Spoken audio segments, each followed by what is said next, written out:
அல்லாஹ் ரப்புல் ஆலமீன் ஏன் மனிதர்களை சோதிக்கிறான்? ஒரு மனிதன் சோதிக்கப்பட்டால்தான் பலமுள்ளவனாக மாறுவான்.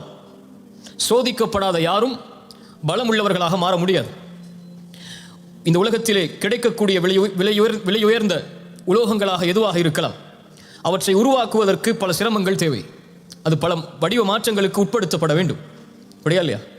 அந்த வடிவ மாற்றங்களுக்கு உட்படுத்தப்பட்டால்தான் அது உயர்தர நிலைக்கு வர முடியும். தங்கமாக இருக்கலாம், வைடூரியமாக இருக்கலாம், எதுவாக இருந்தாலும் சரி. அதுபோல்தான் மனிதன் இந்த உலக வாழ்க்கையில் வெற்றியை சுவைக்க வேண்டும் என்றால் அவன் சோதிக்கப்பட வேண்டும். தோல்விகளையும் விமர்சனங்களையும் அல்லது புறக்கணிக்கப்படக்கூடிய நிலைமைகளையும் சந்திக்காமல் இந்த உலகத்தில் யாரும் வெற்றியை அனுபவிக்க முடியாது. இந்த உலக வாழ்விலும் சரி, மறுமையிலும் சரி. சோதனைக்கு உள்ளாக்கப்பட்டால்தான் வெற்றி கிடைக்கும். தோல்வியை சந்தித்தால்தான் ஒருவன் வெற்றியை சுவைக்க முடியும். தோல்வியை சந்திக்காத வெற்றியாக இந்த உலகத்திலும் நாளை மறுமையிலும் கணக்கிடப்படாது.